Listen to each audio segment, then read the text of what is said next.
Trade Representative Zelik, the FARC mortared the inauguration site as the president was arriving.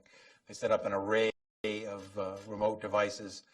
Fortunately, only a few of them went off, but they did kill 24 people or so on the periphery. To give you an idea, just a small idea of how brave this man is, and he doesn't like to talk about this, I know, but as the site was mortared and it stopped, the security forces went in and checked it. They then had him proceed in an armored vehicle, which he required to stop so that he and his wife could walk across the large open courtyard of the government buildings on camera and to show the kind of courage that he hoped his country would have under his leadership, and gave his inaugural address. In the time that he was president, he took Colombia from a place where the enemies of democracy, the criminals and the terrorists, were knocking at the door of the highest institutions of government, and he brought back peace, prosperity, and law, changing everything from the structure of the legal system to the security of people throughout his country, bringing lawful government to the municipalities of Colombia that some of them had not had in recent memory. He also changed the face of drugs in the United States, beginning with, of course, cocaine, and also including heroin at the time of the beginning of his administration. His steadfast destruction of the drug industry and the people who ran it on the left, on the right, and in between is nothing short of unprecedented in the history, I believe, of international cooperation and affairs. That not only is good for Colombia, but we've given you some handouts that show you the rate of decline of production and the resulting effect on U.S. consumption. There are today literally tens of thousands of Americans who are not victims of drug abuse, and God knows we have too many of them, who are saved because of what this man did in leading his own country to a better future. And for those who aren't here to say thank you and you'll never meet, I will say thank you on behalf of them. Finally, I would say, and I don't want to take up his time here, he may not remember this, but after he was elected and before his inauguration, he came to the United States to meet with President Bush, and a part of that visit, there was a large dinner of both Democrats and Republicans from Congress in Blair House.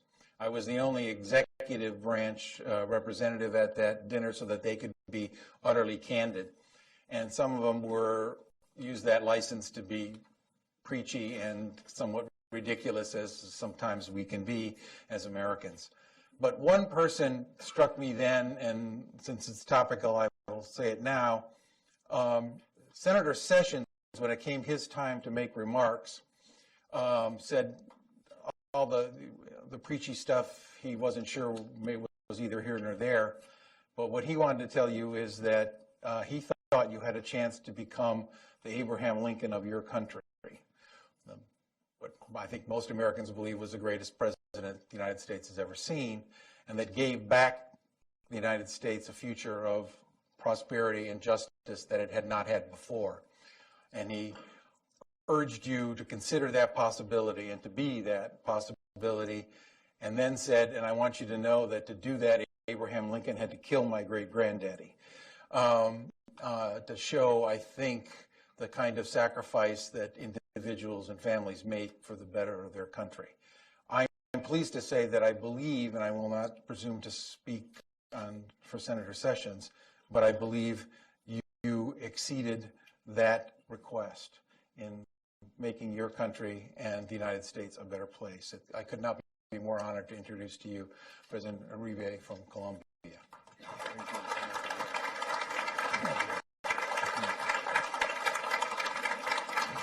Thank you. Thank you, Ambassador Walter, for your generous introduction, distinguished ladies and gentlemen, distinguished journalists. It is a great pleasure for me, a great honor, to be this afternoon with you. This invitation is a great opportunity. The day before my inauguration, I had the opportunity to talk to Ambassador Walters about the complexity of the problem of Colombia. Hours later, during the inauguration, the terrorist group FARC did blast missiles against the building of the Congress, against the building of the presidency, and 23 people were killed, and dozens were injured. It was the mark of the day of the inauguration. When Plan Colombia began, because of the decision of my predecessor, President Pastrana and President Clinton, and with the support of the bipartisan coalition here in this country, Colombia had, roughly speaking, 170,000 hectares of illicit crops.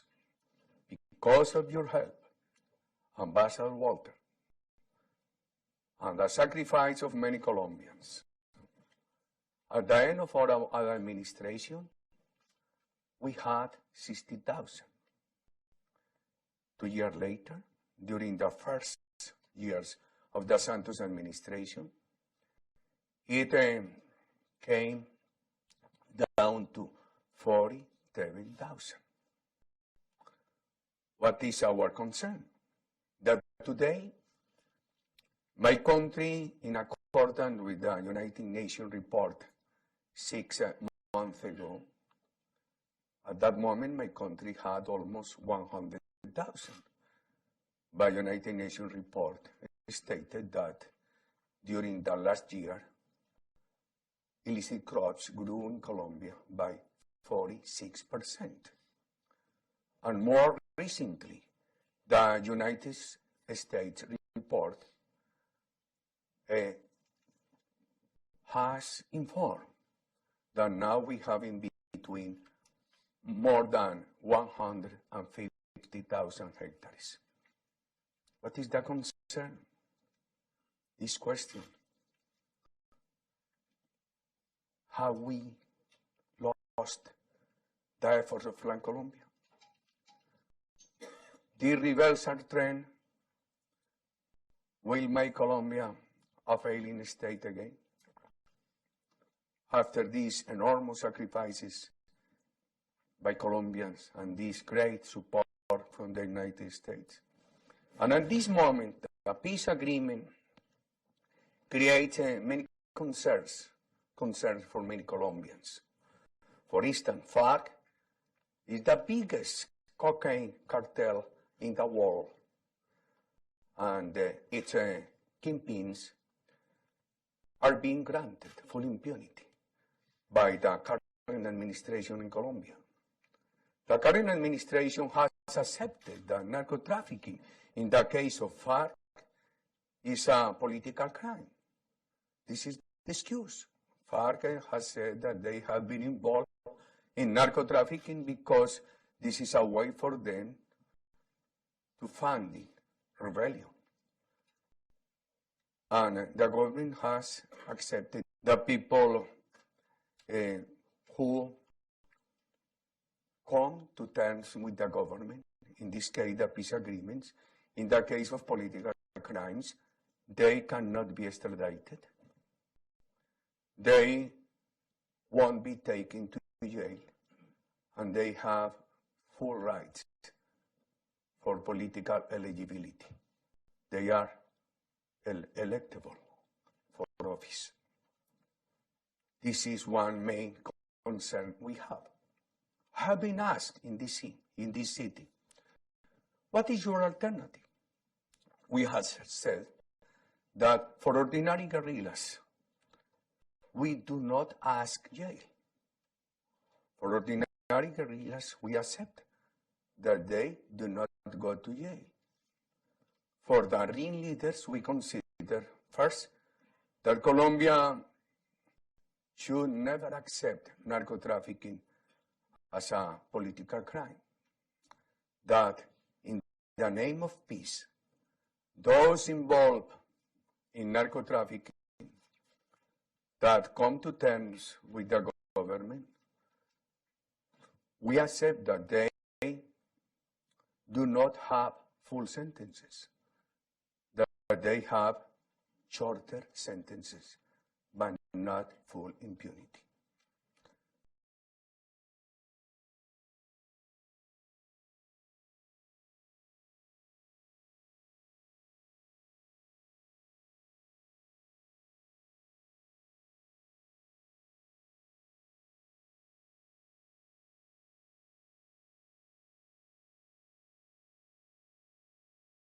Of FARC victims, this organization has a database of more than 400 people who were kidnapped by FARC, and their families do not know anything about the destiny or their relatives who were kidnapped. For all these atrocious crimes, and we should include car bombs and so on, there is what I call full impunity. The government has accepted to create a new tribunal tailored to answer to the interest of FARC. Yesterday, someone in this city told me, but Rwanda had a new tribunal, but Colombia has been a country of institutions. You cannot compare a country of institutions with a country with no institutions. This tribunal is not articulated with the ordinary justice. Will replace the ordinary justice. In months, this tribunal will confirm impunity to FARC. But for the military and for the civilians, this tribunal will replace ordinary justice for no less than 20 years. Imagine the country in this uncertainty submitted to this tribunal with the ordinary justice replaced, forgotten during 20 years. What a damage for our democratic institutions. In this tribunal, there are 3 stages. Look at this. In the first stage, the members of FARC, as a group, could accept their atrocious crimes. Don't think in narco-trafficking, because narco-trafficking is considered political crime in this agreement, not atrocious crime. Think only in atrocious crimes, child recruitment. They go to the tribunal and they say, okay, we commit these crimes. Only with acceptance, they will enjoy impunity. What is the reason I say impunity? Because with the acceptance at the first stage, they won't go to jail. The government says, no, there is no impunity. Because the tribunal will impose them mobility restrictions and residence restrictions for a period in between 5 and 8 years. Look at this. The code of the International Criminal Court requires reclusion for these crimes around for 30 years. And in the cases of acceptance, this code of the International Criminal Court accepts the reduction of reclusion, but not the elimination of reclusion. Second, they can be in rural areas, in what they call concentration areas. Third, in Colombia, we have the institution of house arrest. In this case, they won't have the restrictions that are ordinarily commonly imposed to those under house arrest. Fourth, the judge is allowed by the agreement to give them all the permissions for them to wander around the country. And fifth, at that time, they are under these restrictions, they can be elected. Therefore, I have said that this symbolic sanction is unapplicable because it is impossible to think that there is effective restriction when at the same time the individual can be elected. And in the behavior of political representation, he or she will move around the country freely. I call it full impunity. Second stage, the group of FARC goes to the tribunal and says, in the first stage, we did not accept the crime. Now we want to accept the crime. In this case, they have to go to jail in between 5 and 8 years. But at the same time, they will enjoy political eligibility. The third stage, the judge says, you did not accept your responsibility during the first stage. Neither did you during the second stage. But the tribunal has found you guilty. Or you have to go to jail for a time up to 20 years. Of course, it's a much shorter time than ordinary sentences in Colombia. In the ordinary sentences, in the case of attempts against children, are in between 40 and 60 years in jail. But even in this third stage, that they have to go to jail, they will enjoy simultaneously political eligibility for office. Here, so far, we have 3 elements of this agreement. Narco-trafficking is a political crime. Full impunity and eligibility for those involved in these kind of offenses against our law and order principles and legislation. The government, at the very beginning of these peace talks, proposed a referendum. The President of Colombia many times repeated, you are going, citizens, to have the final word. The people of Colombia were very pleased with the promise of the referendum. But the referendum in Colombia needs one question per every one topic. And the threshold for the Constitution. For these 2 reasons, the government said, we cannot call for a referendum. Instead of that, the government promised the plebiscite. In the plebiscite, the 300-page agreement was consolidated in one single question. By changing the law, the government dropped the threshold from 50% to 13% yes vote of the qualified voters.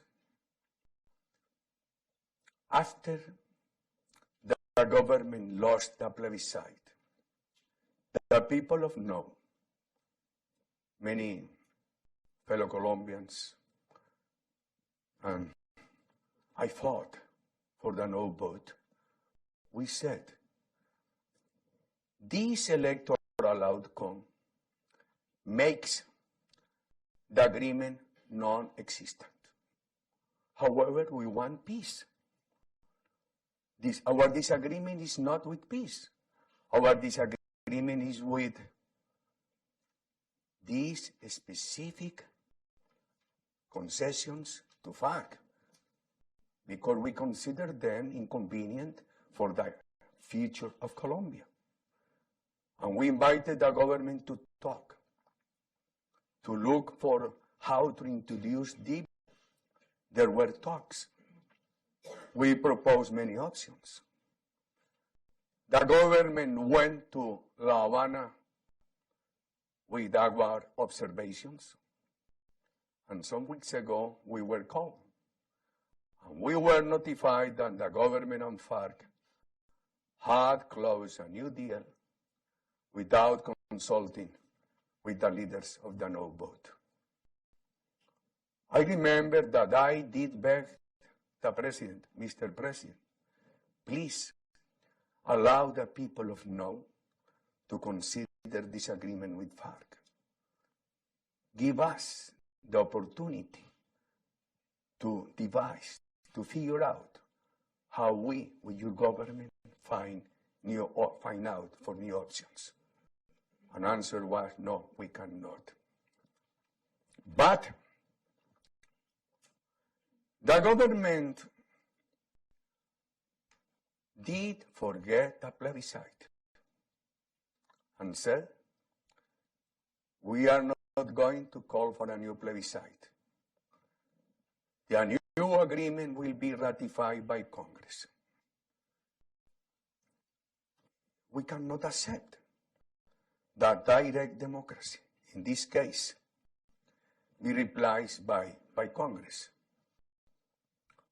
And today, even worse, the government is asking for Congress to implement the agreements through what is the fast track. This is a new constitutional procedure inserted in our legislation only for this occasion, for the agreement with FARC. In this legislation, government and the majority in Congress enacted this test. Any constitutional amendment with the proposal of incorporating the agreement with FARC will be passed with this quick procedure. In one period, ordinary legislation says in 2. With 3 debates, ordinary legislation says in 8. Without political possibilities to introduce changes, without political possibilities to reject the governmental proposal. And this new legislation, what we call fast track, gives the President limitless powers for him to replace the legislation and to issue decrees to insert in the legal order the level of ordinary legislation. But Article 5th of this legislation stated the only way for this legislation to work is if the plebiscite wins. Now the plebiscite is lost. The government does not want to call for a new plebiscite. However, the government wants to implement the agreement through Congress, and not through ordinary legislation, but also by operating the fast track without the necessary condition of the previous plebiscite. It is the abolition of democracy. People thinking all the opposite that we consider say peace is a right that should prevail over democracy. Our answer is the only way for a stable peace is a stable democracy. And many people think that peace with these people of FARC is the peace of Colombia. In the year 2002, you remember Ambassador Walter, FARC had, roughly speaking, 30,000 members. It says that this organization in the peace process has presented a list, a database of 5,647. The constitution in a country of almost 50 million people will be changed to please this group. But at the same time, there are some groups that are FARC dissidents. The ELN, the second largest guerrilla group, is growing. Yesterday, this organization attempted against 3 communitarian leaders in the province of Norte de Santander, a bordering province with Venezuela. Third, the general prosecutor says that Colombia has 3,500 new criminal gangs. Fourth, there are no less than 75,000 families involved in narco-trafficking. Therefore, what is the reason to think that impunity granted to FARC is the peace of Colombia? In the future, these people of ELN, FARC dissidents, will ask for the same treatment. It is a very bad example. And the more impunity you grant to FARC, the more other people will feel stimulated for the expansion of illicit drugs, with the hope that in the future they will receive the same benefit of impunity and political eligibility. These are some of the reasons we are in disagreement with this test signed between the current Colombian government and the terrorist group FARC. But I want you to conduct this presentation, to take your questions, your comments. Ambassador Walter. Thank you. Thank you.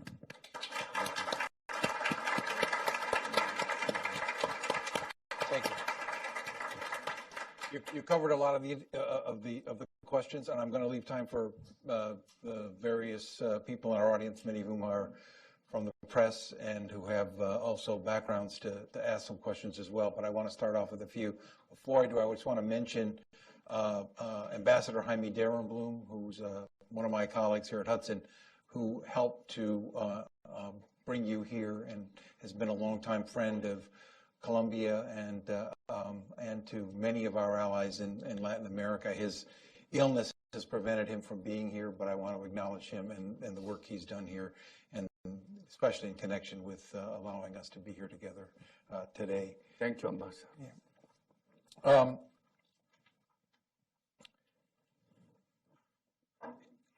I guess I would ask, we're at a period of transition, obviously, where many people are thinking, not only for the new administration, but in Congress, about what U.S. policy should be going forward. Given the threats you see with the current agreement that has been of course, had a lot of pressure on you, who've led the no effort to stop, and accusing you of being against peace, accusing you of being against the future. I think you've been eloquent in starting us off by saying you can't have a lawful future, you can't fight terror and drugs, you can't fight people who have tried to destroy the Constitution by bending it for them. But how the U.S. will be presented with what I understand is going to be a plan called Peace Colombia as a follow-on to Plan Colombia. This is an opportunity to give some advice on what should be the policy of the United States to fix the forces that could be unleashed with regard to the current agreement and the trends of both drug trafficking and impunity that you have outlined. What can the United States do to get this right? Ambassador, I have heard some voices here in Washington. They say, for the United States, what matters is the future. What we need is that Colombian government, with the kingpins of FARC, eliminate illicit drugs in the years to come. And they have added, we do not matter whether or not Colombia will punish FARC members for past felonies, crimes. We do not matter whether or not Colombia chooses to define narco-trafficking as a political crime. We understand that the government has injured democracy by skipping the plebiscite, and some of them have expressed concerns because of the fast track. My answer is this. If you are worried only for the future, and you disregard punishment for the past, it will create bad example.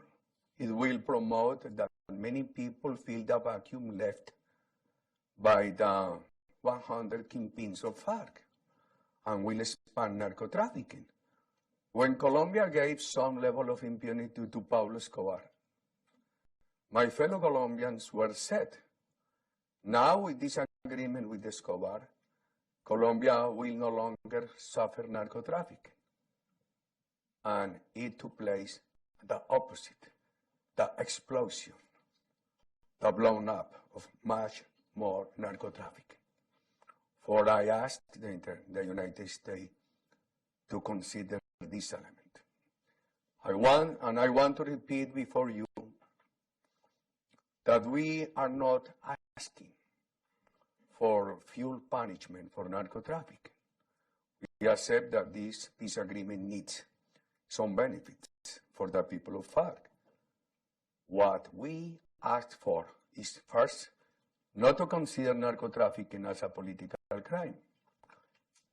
In real Colombia, narco-trafficking has been the source of atrocious crimes.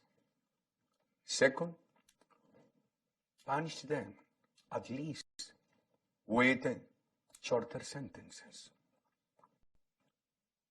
Punishment to whom? To the kingpins. There is a second concern. When we work in joint action with you, Ambassador Walter, you remember that we adopted integral methodology to fight drugs. Aerial spraying. This government has suspended the aerial spray. Manual eradication. This government has declined manual eradication down to the bottom. Extradition. We extradited around 1,200 people because of narco-trafficking. 1,100, roughly speaking, for the United States. This government exempts FARC leaders from extradition. Those who, for any reason, were not extradited, they had to go to jail in Colombia. Now, they are not going to be taken to jail in Colombia. Other point, we said to communities, we are going to eradicate drugs. There is no option. Your only choice is to accept this eradication. But we want to give you possibilities for income substitution, to replace coca plantations for special coffee, cocoa, rubber, forestry, and forest guard families. We adopted an integral solution, but with all the determination. Now, any solution should have the prior acceptance, prior consent of communities pressed by FARC. For I am pessimistic for the future. And I am pessimistic for the bad example that this agreement sets for other people. The question of democracy. The international principle of non-intervention cannot prevail over the obligation of every country to respect democracy. I have argued that in the case of Venezuela, our countries have broken the democratic charter of the Organization of American States. With the exception of Luis Almagro, the Secretary General of the Organization of American States, the countries have been very weak. The more weak they have been, the more has advanced the dictatorship in Venezuela. And at this moment, my fear is that international disregard for this betrayal to democracy in Colombia, when the government has skipped the new plebiscite and wants to change the constitution by the fast track, without debate, without the possibility to introduce deep changes, is a new violation of democracy that should call the attention of every member of the Organization of American States, the United States, every democratic country in the world should pay attention to this case of full impunity, to this case of elimination of some democratic principles. For I consider that the United States, that in practical terms has been our main ally, should not be interested only in the future, should be considered what is happening in this moment in the country.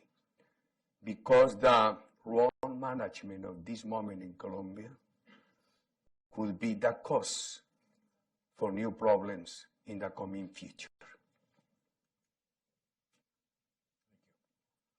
I want to ask you about the Colombian experience, but maybe to start by emphasizing something you just said, which is one problem that is particular, I think, to drug policy, but it reflects other issues regarding promotion of democracy, is a misunderstanding and some cowardice about what causes what. When you, as you point out, when you led, the issue was if you allow the narco trafficking terrorists to continue to get money and freedom and power, you cannot sustain democracy. That compromises that allow that to continue are self-defeating. There's a tendency to ignore the way this works, partly, I think, through ignorance and partly, as I say, I think, through cowardice. As you say, when you went to communities in Colombia that were involved in trafficking and said, we are going to give you an alternative, but one of those alternatives is not to continue to grow the crop. We'll give you alternative development. We'll give you even income support to return the rainforest to its original state. You gave a legitimate path for walking away from not only drugs, but the money that funded anti-democratic forces that the drugs are based on, whether they're criminal or left-wing or right-wing in their orientation. The example and success of that clarity in Colombia stands in stark contrast with what many in Washington think of as the inability of the United States to be effective in promoting democracy in the world. I spoke to Michael Mandelbaum, who has a book many people in this room will know called Mission Failure, which is about essentially kind of post-Cold War U.S. policy. And the argument of the book is that every time the United States has tried to, for good reasons, enter into supporting democracy, he, of course, is focused on Iraq and Afghanistan, it has more or less failed. I spoke to him and said, you know, I thought that the argument was interesting, but I asked him about Colombia, which is one obvious example that no one ever talks about in Washington. And he told me, well, I haven't studied that. And I thought, well, you kind of made a general statement about the limits and the stupidity of American policy, even if it was stupid for what it thought were the right reasons. And I am both frustrated in some ways that in order to be serious about this, we don't look at the full range of history, but also you are an example of someone who worked with the United States and created I would say, a remarkable success. I wondered if you could say something about how the United States got it right in Colombia. What for a new administration, for people who are really trying to write the future policy for the United States, to see the whole picture, what should the United States do that is not either self-defeating or crippling for our allies that can help to support democracy? Some of it's implicit in the remarks you've already made, but I do think something explicit for the time now when part of I think the spoken lesson is we always fail when the United States tries to help people in the world, and when we think we're not going to fail, we even make it worse. And that is a kind of self-defeating and crippling posture for policymakers and for, I think, the American people to believe in the world. You're someone who worked with the United States and created a remarkable success. What should we think, given that experience, about policy in the future? What should guide us? What should be the principles or the engagement? And how much of this will obviously be said, well, actually, it was you. And I think there's a lot of truth to that led these policies to a success. But at least working with the United States as an ally, we didn't destroy your capacity for success. So can you say something about the example of Colombia and how it should be read into the future of U.S. policy? Ambassador, the first question. The United States has failed or has succeeded in the case of Colombia. I do not need words. Facts are much more important. The joint action between Colombia and the United States succeeded. Remember, the joint action brought narco-trafficking from 170,000 hectares down to 47,000 hectares. With the mistakes the points I missed during my administration. Our administration, with the help of Colombia of the United States, made significant progress. Progress in security, in investment promotion, in poverty reduction. We did not advance what would be enough for Colombia. I made mistakes. I am a political fighter. But the country was making significant progress. The evidence of that is the election of President Santos in the year 2010. He was elected with a great majority because of our platform. If President Santos would have given continuity to that task, he promised he will impulse Colombia would be in peace, with narco-trafficking at the lowest, at the bottom. Maybe the kingpins or either in La Habana, but with ordinary members of the organization demobilized in Colombia. The kingpins without possibilities to commit crimes in Colombia. We lost this opportunity. Today I see a great complication, a great complexity. Very difficult to deal with, because besides that, the economy is in a very concerning slowdown. And remember, in El Salvador, it is difficult to compare the Colombian case with El Salvador, because Colombia has not been a dictatorial country. Instead of restrictions, of restricted democracy, Colombia has enjoyed a pluralistic, open democracy. The agreement in El Salvador in the year 1993, supported by all the world, the United States, the Pope, the same than now. You cannot imagine how difficult it was for the people of the no vote to invite Colombians to vote no.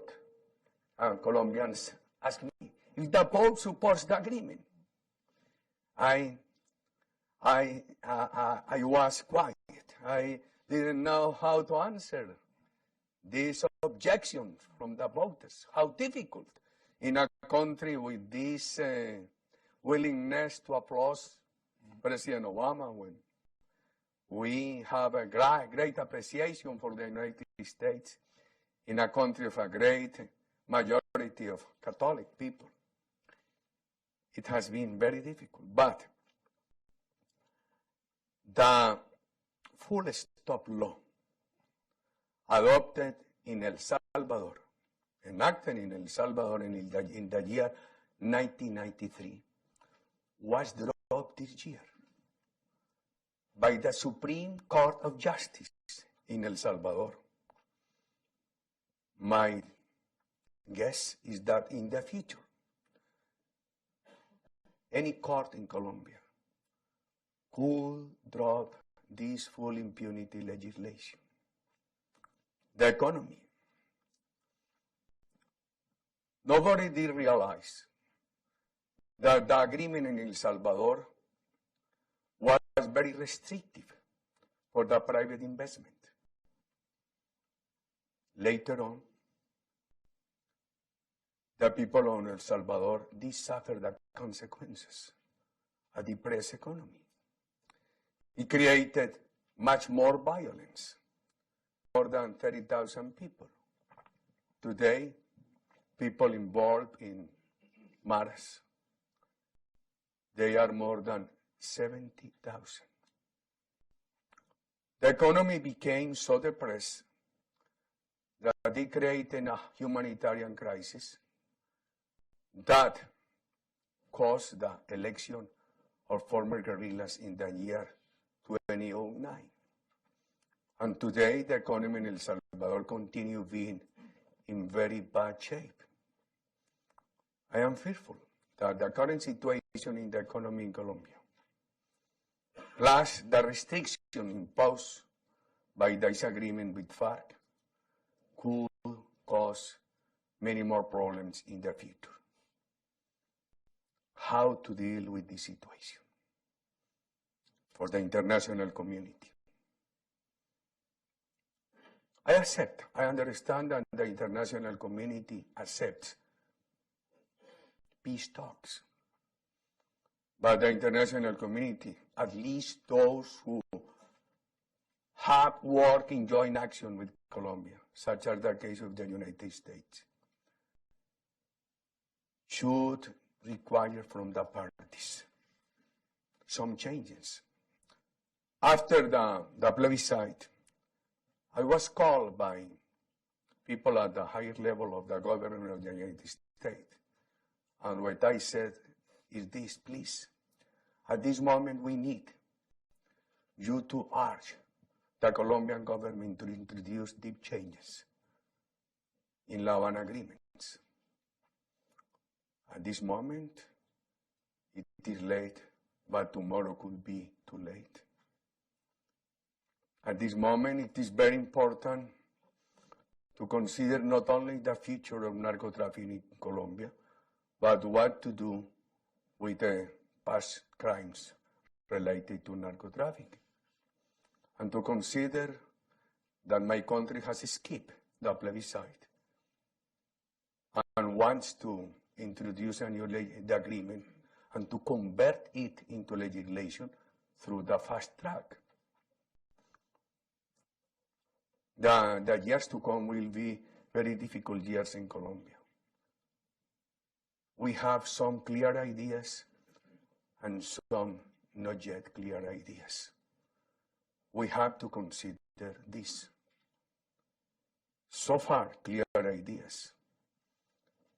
Full impunity is very negative for the future of Colombia. Eligibility. To allow eligibility for office for those involved in atrocious crimes, at least without prior compliance of sentences, is a great example for the future of the country. To abolish democratic procedures at this moment is very damaging for the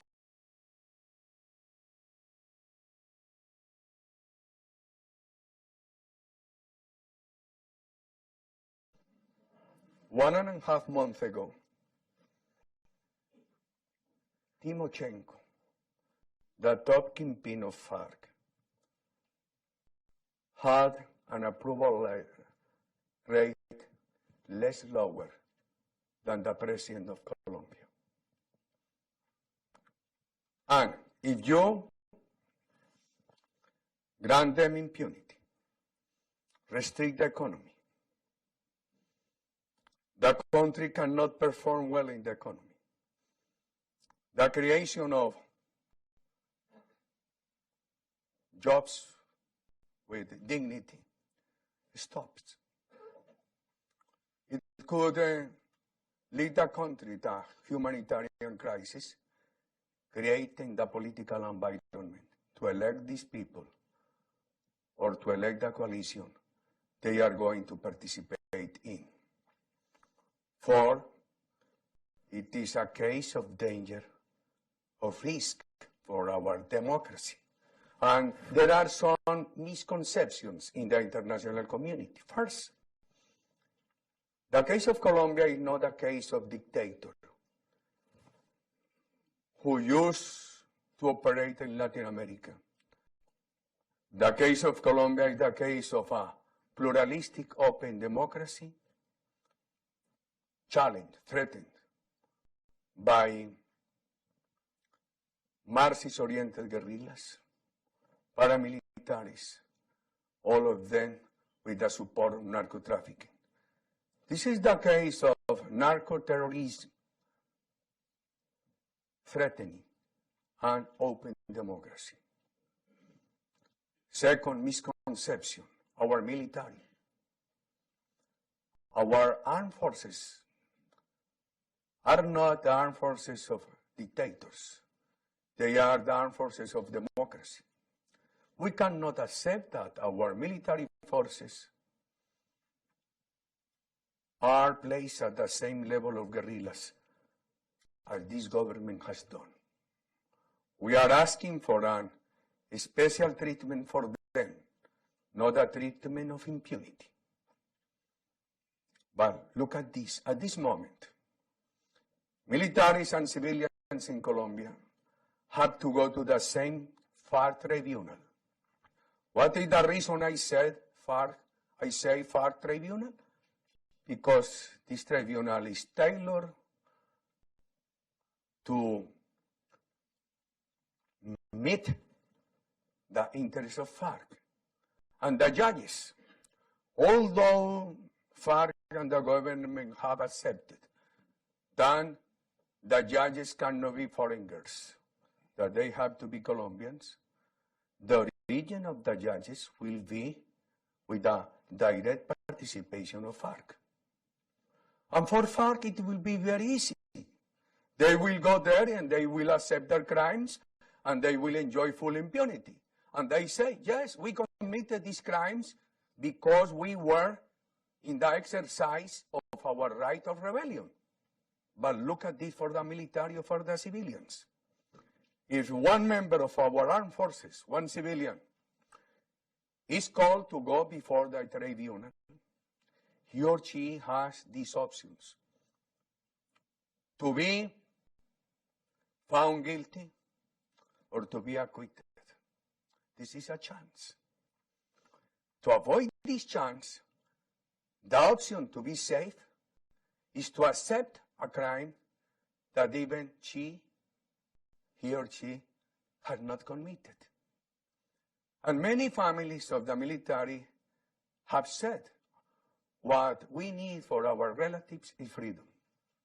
For it is very dangerous for the future of our democracy to blind members of the military democratic armed forces, of the civilian communities, to go to the tribunal and for the reason of freedom to accept crimes they have never committed.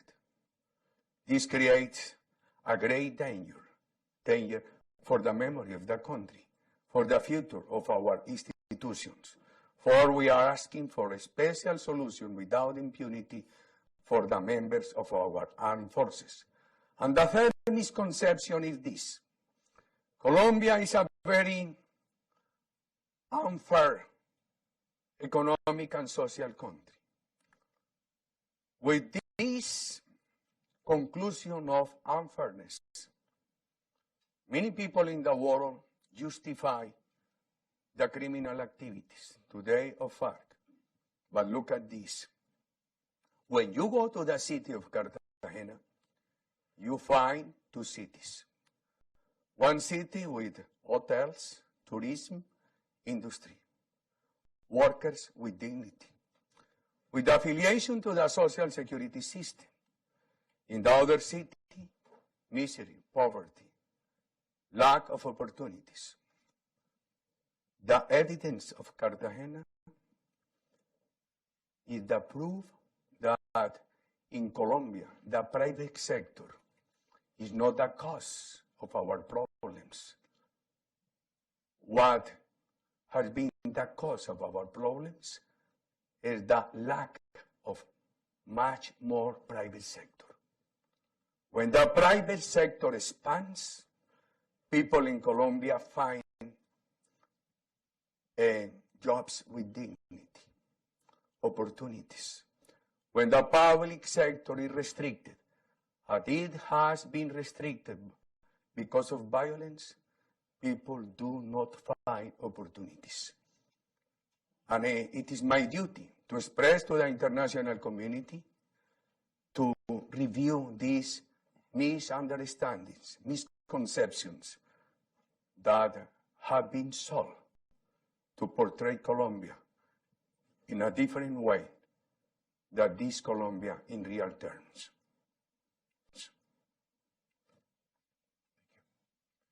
I think we'll allow some questions here. Again, make it a question and make it specific so that we can get as many as possible.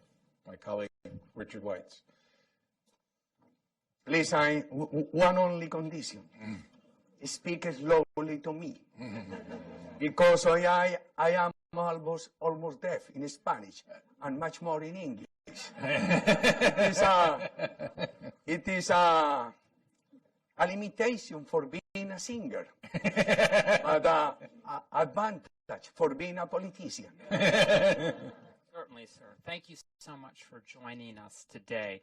I had a question about some of the military reforms you made. In particular, you established what's in English is called the Joint Special Operations Command, abbreviated CCOES in Spanish. And I was curious, what were the aims that you had in mind when you did so? And also in particular, whatever the aims, do you think that that group, that structure, helped you achieve the military victory that we've seen against the FARC and drive them to the peace table? Our main aim was to dismantle the terrorist organizations. And our main objective was to demobilize them. During our administration, we had 35,000 members of the paramilitary organization. The ordinary paramilitaries did not go to jail. The kingpins went to jail for a period in between 5 and 8 years. 14 of them were extradited to the United States. They were not granted the right for political eligibility.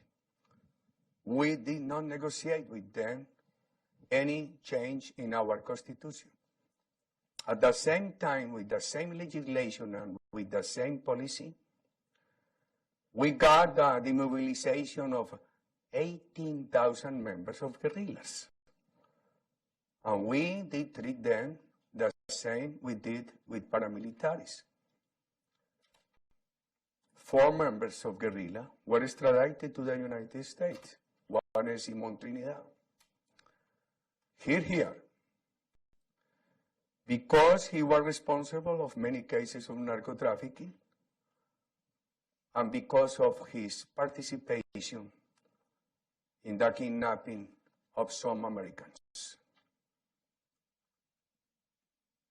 And his accomplices, he's here in jail. His accomplices are in Colombia, enjoying impunity. Accomplices not only of narco-trafficking, but also accomplices in the kidnapping of many Americans.